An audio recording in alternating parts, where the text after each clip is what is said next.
going to give you an example, and then we're going to talk to Lori about this. Now, 11 years ago, you know, you guys know I've been running a hotel for 21 years. Right now it's the Bayfront Inn. Back in the day, it was a Comfort Inn, and that's what it was when I started out there. Now, as a Comfort Inn, you know, we were lower budget hotel, okay? But in Naples, it wasn't really lower budget because I was in downtown on the water on Fifth Avenue. So it wasn't lower budget like a Comfort Inn out at the interstate here in Naples. So we did have higher prices for a Comfort Inn. And a lot of times when we had issues over the course of a decade that I was there at the time, when we had domestic issues rise up, or somebody got high on heroin in the hotel, or there was theft, or something crazy happened, it turned out that most of the times, 99% of the times, it occurred by a local resident that was staying at my hotel.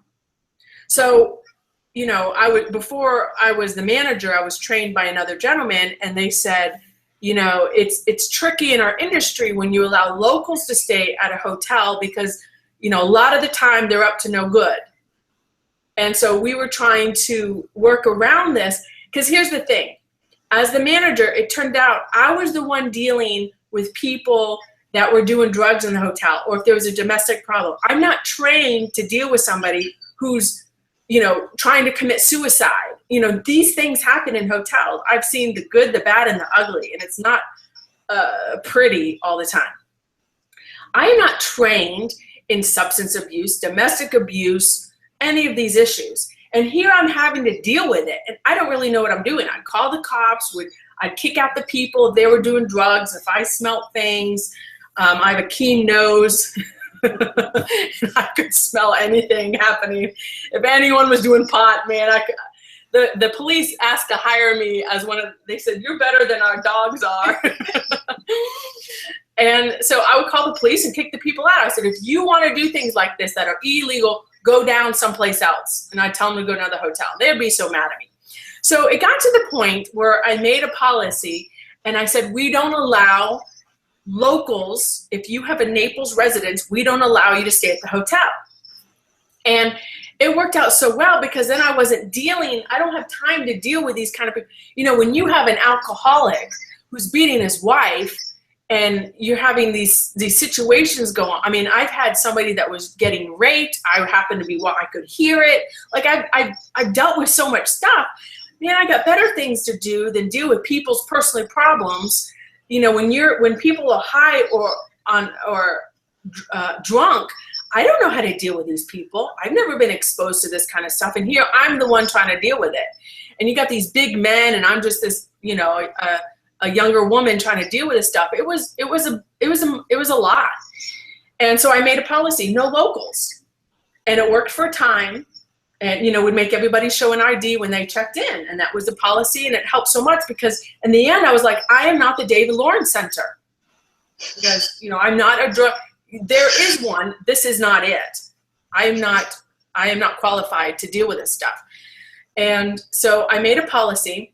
Well, every now and then we'd get a person whose house burnt down, or the house flooded, or there's a situation. And I always gave exception to the rule, but I had to approve it as a manager. I didn't allow my staff to do it. Well, one day in 2005, somebody called the hotel, and it was a birthday celebration or something, I'm not sure. And they asked the front desk staff if they could book a room, and she says, well, are you local? Because of the situation, it sounded like they were. And they said yes. And she says, well, we don't allow locals to stay here. And they had a big problem with that. And I don't know really what happened from this point forward, but it has been said that she told this local on the phone that the manager, Trista, doesn't allow locals here because she doesn't want riffraff. Okay. He got mad. He called the newspaper. One thing led to another. The next day, or a few days later, an article came out in the paper, and it quoted Trista Youngquist. That was my name back then. Trista Youngquist saying, I don't allow locals here because they're riffraff. I don't want riffraff here. And they quoted me as saying locals were riffraff. They quoted me. I'll never forget. I saw it in black and white. And I go, okay, listen, this is the kind of person I am. If I said it, I would admit it and apologize if I said it, okay? If that's what I said. But not only did I not say that, I never even thought that. And I go, where did they get this from? Well, let me tell you, all hell broke loose because everybody was calling me, harassing me. They were writing letters into the editors of the newspaper, and people called me and said, I'm going to bring my Michigan license and check in, and you won't know I'm a local. I'm like, what the heck? Like, I mean, it was like they want. So then the mayor called me, all right? And he said, Trista, I'm the mayor, and if I wanted to stay at the hotel, would you allow me to stay? And I said, well, are you a local? And I said, do you have a local Naples address? And he says, yes. And I said, no, sir, I'm sorry, I don't make exceptions unless your house burnt down or there's a flood or the hot water heater broke or your air conditioning broke in the summertime, I allow that. If your birthday is special celebration, then I would allow you. But other than that, no, I'm sorry, I wouldn't. Oh my gosh. He got on the local news, and they had a picture of the hotel, the front doors. I have front doors that shut like this. You know, they like the electronic opening doors. And the mayor was saying, I hope they go out of business and their doors are closed forever. They don't allow locals because they're riffraff. And it just exploded even more. And I'm like, I never said that. Why did nobody ask me, like from the news media or the news, the TV channel? Nobody asked me. Only the mayor asked me, and I told him there's exceptions to the rule, but he didn't like. So it just got so blown out of proportion, and I got such a bad name and a bad rap for something I never even said. I was shocked they put quotes in my name. So I have been on the receiving end, and I know how twisted things can become. So Lori, I wanted to segue to you based on my story. Being in the industry on the inside, have you experienced or have you seen the truth being twisted to uphold false beliefs or propagating a lie or the agenda of a person or a media station? Yeah, I mean, you listen to your story and you would think it would be outrageous and out of the norm. I think I'm sad to say that I see instances of that on a daily basis. And across multiple platforms, TV news, print, radio, blogs, social media. I think it's multiplying rather than diminishing. And it becomes a challenge when you read things or listen to things to determine what is true and what is false. And unfortunately, I think to a degree, anybody who is a mediator in this sense, probably it's coming from a certain context. So while a bias may be nefarious, it may not be nefarious. But I think that as things have been really intense, especially this year, you have more people that I think have been agenda driven than in the past. Not just traditional outlets, but all over. So yeah, it is, and it's a challenge. Unfortunately, I think for people who aren't in the industry, they can't devote their time to trying to weed out what's true from what's not true.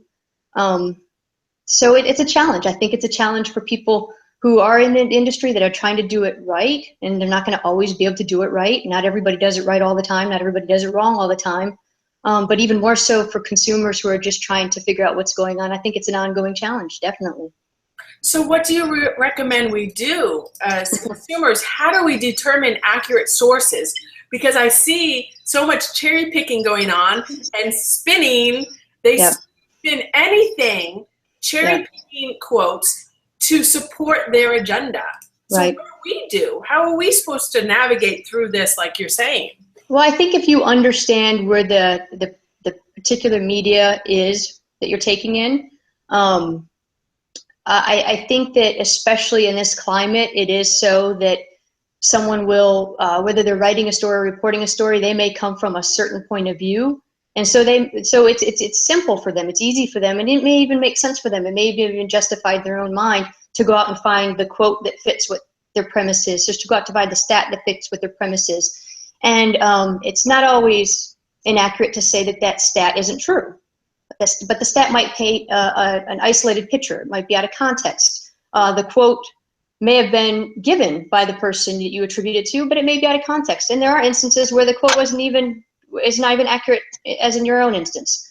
I guess what I would recommend is that if you come across something that really resounds with you, that you find either appalling or vindicates what you already believe, or you find it kind of outside of what you think the truth to be, I would investigate it further. First of all, if you really care about the particular thing that you've read or seen, you should go look at the source if you can.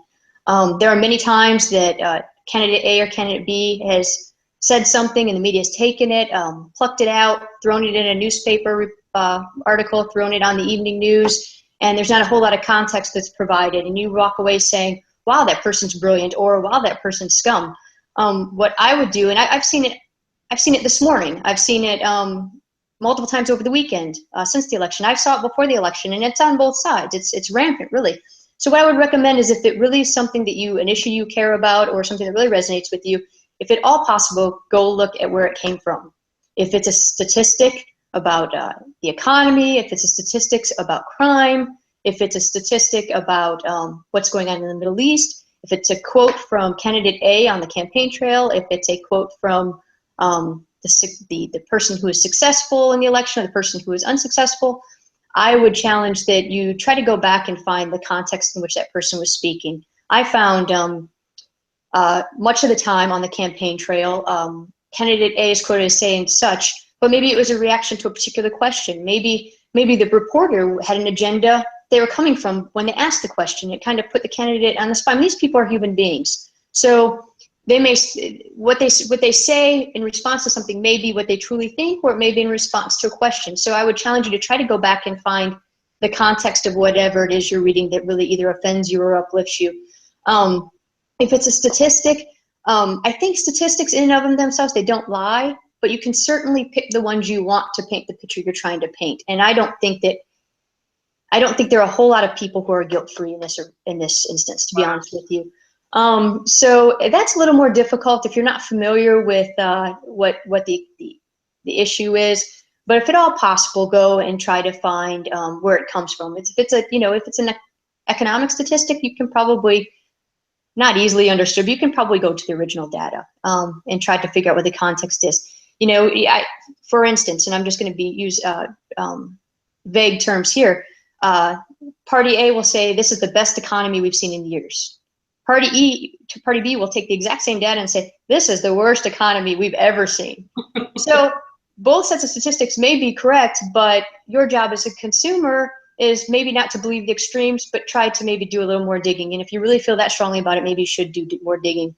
One thing I would urge, because it's just, I think my opinion is it's gotten out of control, is if you see something that is crazy, I would not repeat it unless you've done the homework yourself and you can vouch for it. I would not take an article from any source or reporting from any person that might seem to be, whether you think it has a propensity to offend someone, the propensity to lift someone up over someone else, the propensity to divide. Don't repeat that if it's not absolutely necessary to do that, and go check it out. If it's something, if you feel like there's a big, a grave, insult to a group or a community over something, just hunt it down before you make it your cause. I think there are causes to be propagated, but I think they should be based in, you should do due diligence before you make those waves. So it's a challenge. It's not easy to do. It's not easy for me to do, and I spend 24 hours a day, 7 days a week for the last 12 years of my life trying to do it. It's getting harder to do, but I think that we have a special responsibility to promote peace rather than division. And so if there are causes to hang your hat on and you see them or read them, just investigate them before you propagate them yourself. Now, I'm glad you brought up that point, because I think that when we take information that supports our cause or our belief system, and it may not be true, and we propagate that, whether on social media or in a blog or whatnot, I wanted to talk about that, because in my mind, that's the same as gossiping. Absolutely. in essence, which is absolutely. one of the 6 things that the Lord detests, is a false witness, someone that's perpetuating something that may not be true, and a lying tongue. So I think I put that in the same realm as gossiping, and gossiping causes division, falsifying information, or perpetuating false information that it may or may not be true, but you're not sure, but it supports your belief system. Right. And you propagate it, we share it on social media, we retweet these things. I think that's the same as gossiping. I agree with you. More problems than it solves. I agree with you. I think that we have to ask ourselves as Christians, is it more important that we're proven right, that our belief system that we bring to the community is reinforced, or is it more important that we are truth seekers and we try to lift one another up? I think it's absolutely tragic what's happening to our community, not just our community at large, the United States, the world, the human race itself, but even tighter and smaller, our responsibility, which is the church and Christians, that we're so easily fallen into this, that we're so anxious to jump on and say, I told you so that this person's a creep, or I told you so that this person is a liar and going to jail. I can't tell you, my kids who are in elementary school came home last spring with all this stuff. And it wasn't from the teachers, it was from their colleagues. I mean, it was from, not even colleagues, what are they? Fellow students. They're in elementary school. And I was like, oh my gosh. And they say this is, we're doomed either way. This one is a racist, and this one's going to jail. So I'm like, well, I don't know. Let's bring this in a little bit, and then I explained as much as their minds could take. Now, the opinions they form going forward, fine. But the idea that we as the church are being, I think it's like you said, it's very irresponsible. That the Bible is clear that we should only speak truth and uplifting, and think on these things which are good and yes. fruitful, and bring things together. I mean, I don't know how many times Paul said, maybe every other sentence, that above, I want you all to be in unity, and there shouldn't be divisions between you. So the fact that you run to social media as soon as you get a quote or a stat that reaffirms your side of the argument, I think we need to do a heart check here. What is our goal? What's our mission?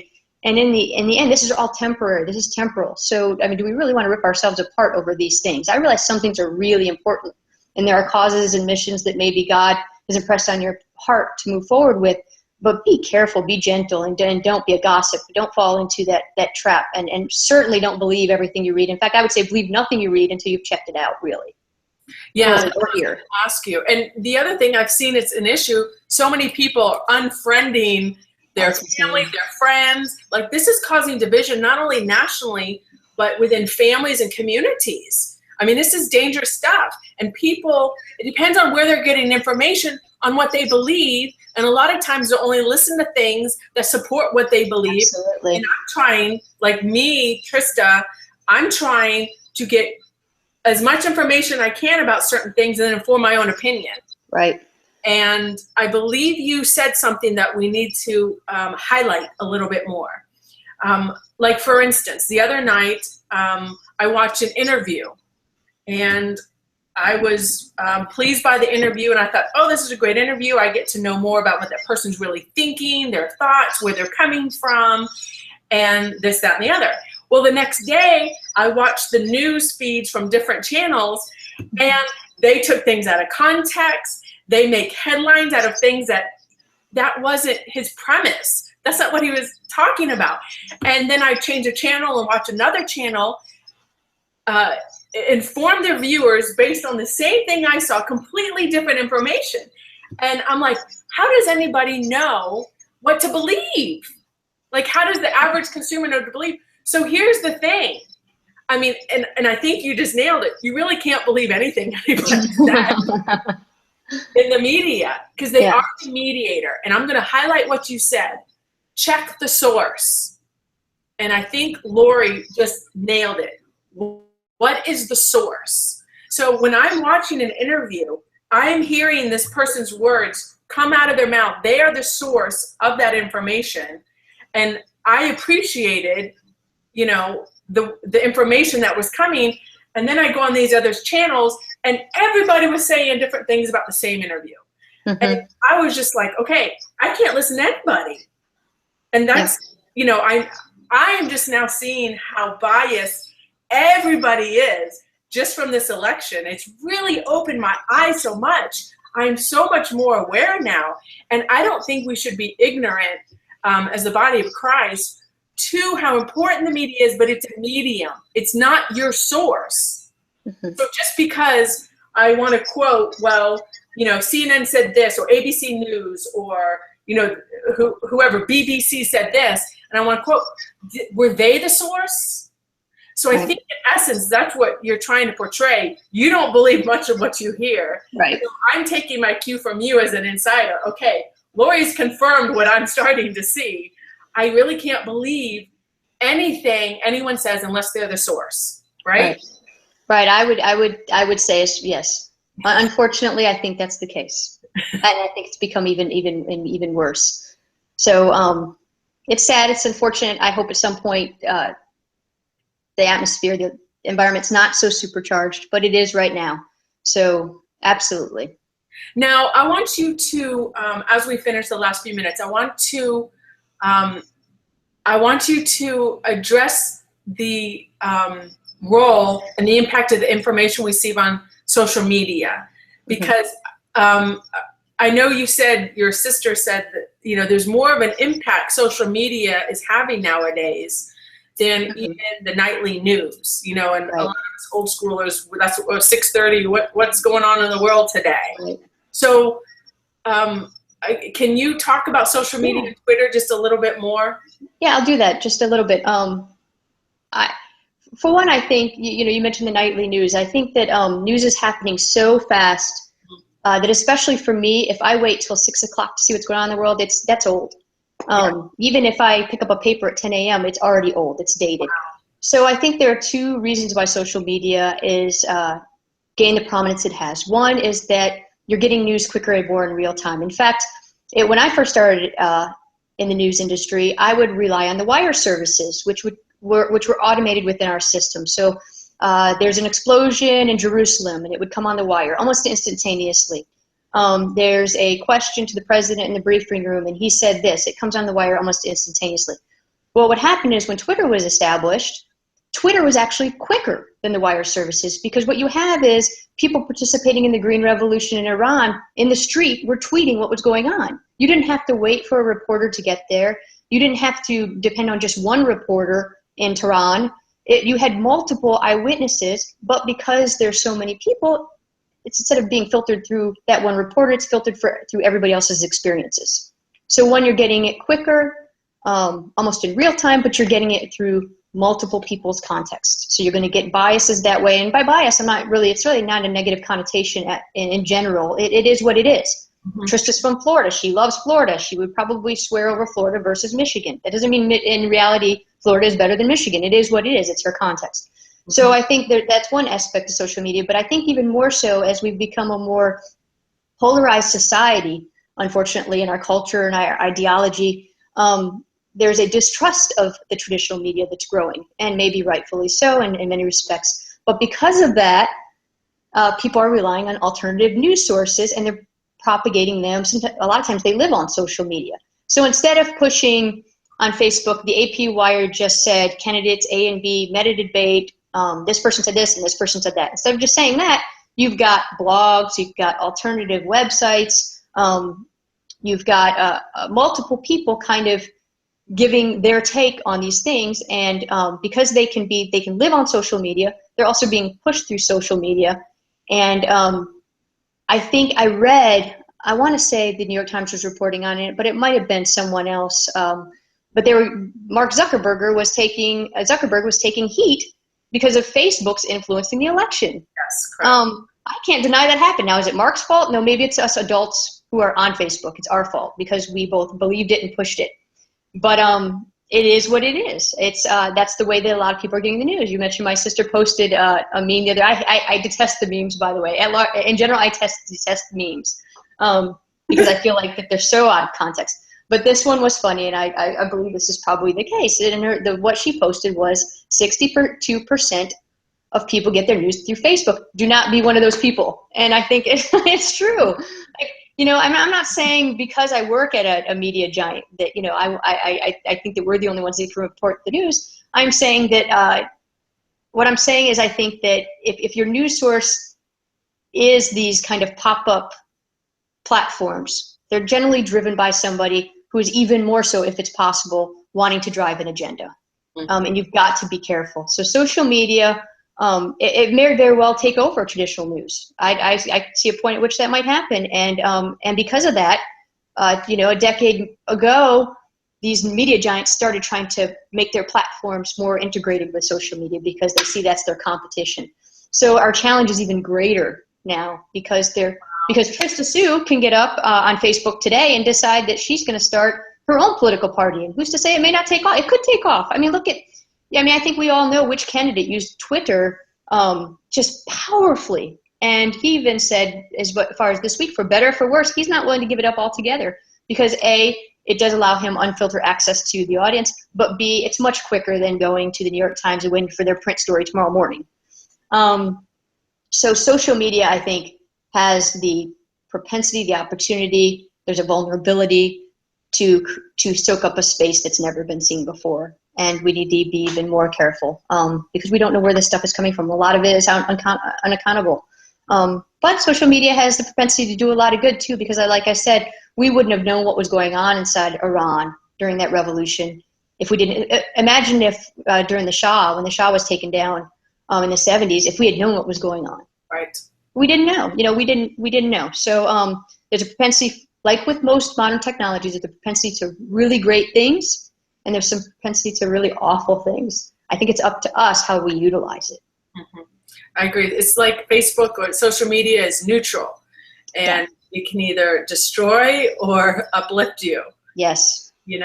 Like most things in life are neutral. It's the people that are controlling it or posting things according to their agenda.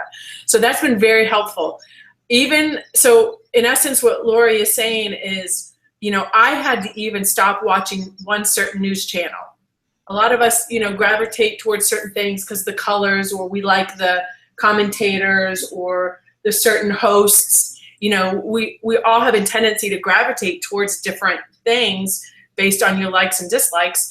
And so I've even had to check myself and say, okay, I'm not going to have one person or one news network be my source anymore. I'm going to listen to a few different ones if I want information on a certain thing.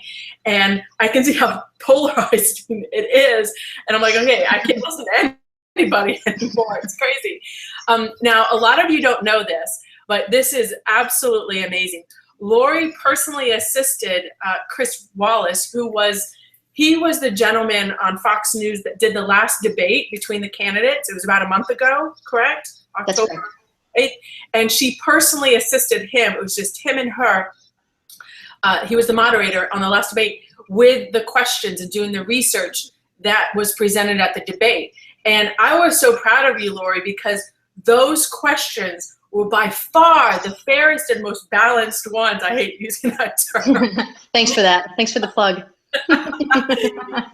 Of any debate, any moderator that I've seen, I was so impressed. So I must first congratulate you on a job well done. I could see your character and integrity through those questions. I would love for you to tell us how that process went, how it worked out, how you came up with those questions. Please tell us about that. Sure. Well, we're in the fortunate position of, or unfortunate, whichever way you want to look at it, of having followed this election since its inception.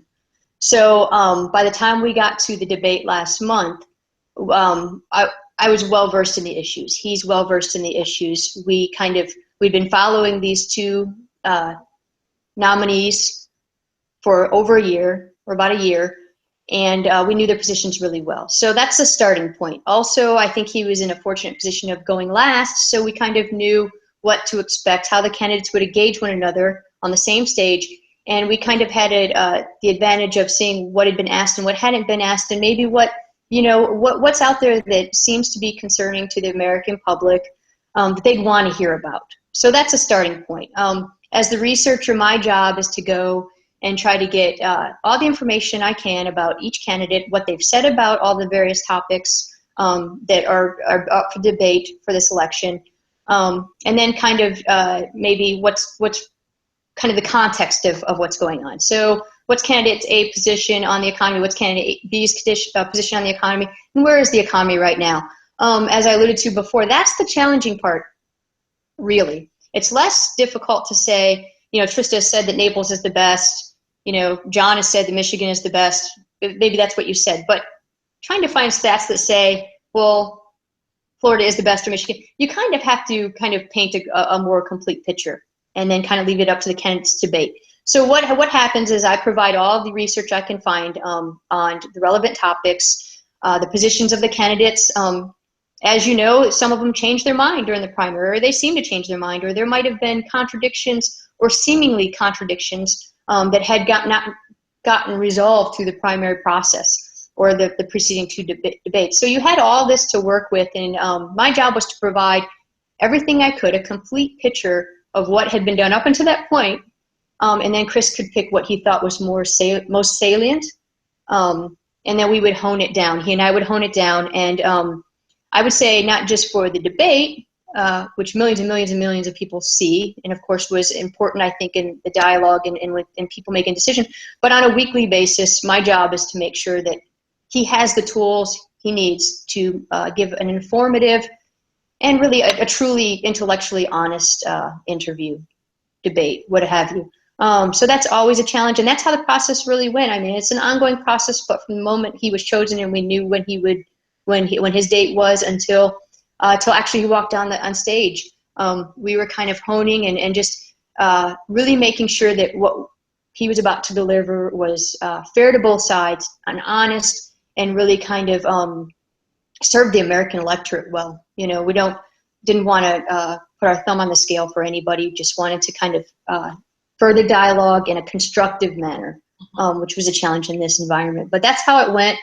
It was a lot of work and a lot of effort, but I think it paid off. I think he delivered a really good, honest product, and that's the best that you can ask for, is to put somebody out there and you feel like you've done your best. And so we're glad it went off. Yeah, you made him look good. Well, you hold your breath until he says that's the end of the third debate, and I'm like, whew, it's over. So yes. So I think some of the important things that we've highlighted in this webinar today is the importance of media. Oh, okay, sorry. Is the importance of media. It is a necessary evil. I hate to say evil, but it's a medium. But always remember, the media is a medium. It is not the source. So you have to be careful. A medium does not become your source. That's critical. And because the information that we're constantly receiving and being bombarded with, whether you are on Facebook, Instagram, Twitter, whatever it is, remember, you have to filter it also, because whatever you repeatedly hear becomes your belief system and who you are and how you make decisions in life. So it's very important, and I'm just going to quote Jesus. He says, take heed. And then he warned us, beware of the leaven of the Pharisees and the leaven of Herod. So he's like, listen, take heed of what you hear, because it leavens the whole loaf. It affects every area of your life. It can either bring life or destruction into a family, a community, a city, a state, a nation. These are very important issues that we're dealing with and that we're hearing about all the time. And I know business people are making decisions based on the things they're hearing. People on a daily basis with their children, the workplace. The information we receive is detrimental to our life. So we have to check the original source, no matter what it is. So I think that's one of the biggest takeaways from today. And, Lori did highlight how important it is. She said she really doesn't believe much that she hears or sees. And I can now testify that. I'm living proof of it. And, we cannot afford to have our heads under a rock and completely perpetuate things that we believe line up with our platform or what we're trying to portray, because not all of it may be true. And again, I believe that attests to one of the things the Lord hates is gossip or false witness. And you may not intend to, you think it's true, but always check your source before you perpetuate anything and before you believe anything. So I think that's one of the most important things for us to understand. Now, Lori, I have to tell you as a friend, but not only that, but as a professional that you are in the industry, one of the most important industries that there is. We appreciate your life's work into it and operating from a place of integrity. I wish more people came from that platform, just saying what's right is right and what's wrong is wrong. And we need to offer, I believe, both sides of the story so people can form an opinion for themselves. Here we are, you know, honestly, I've been wondering what kind of nation are we in?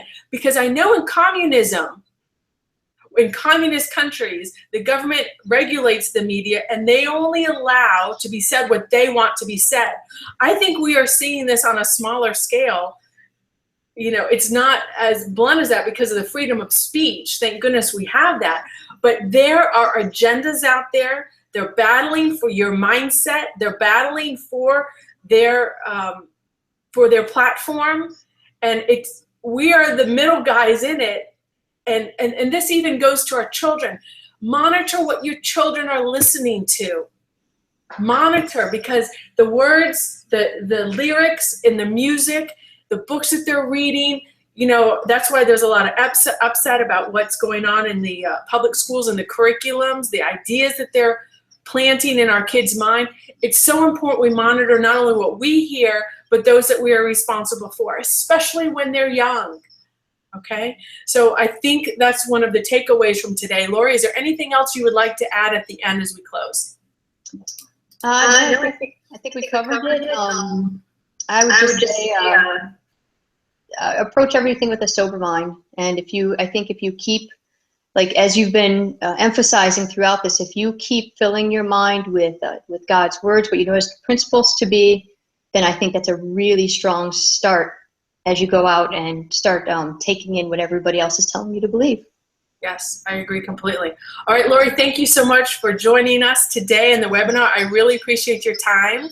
And again, we appreciate the integrity that you operate in the industry that you are in. I know you are a rare breed, but keep up the good work. We encourage you and we applaud you. Thank you again for everything that you've done. Well, thanks for asking me. I've enjoyed it. Thank you. All right, guys, I didn't see any questions come up, but I see some people leaving comments. But yes, we need more people to get into the industry. It's so important we have the right mindsets because, listen, other people have their agendas and they're trying to get them into our minds. This is in TV, radio, podcasting, books, magazines. You know, we are just constantly being bombarded. So we need you guys with the right mindsets and mentalities to get into the systems and advance it for the kingdom of God. I'm glad you guys joined us. I'll see you guys in 2 weeks. Thank you for joining us for this flash webinar. Now, this is a webinar you can share on social media. Perpetuate this one, guys, because we don't want people to live in ignorance and have their heads buried in the sand. All right, we'll see you guys in 2 weeks. Good seeing everybody. Take care. Bye-bye.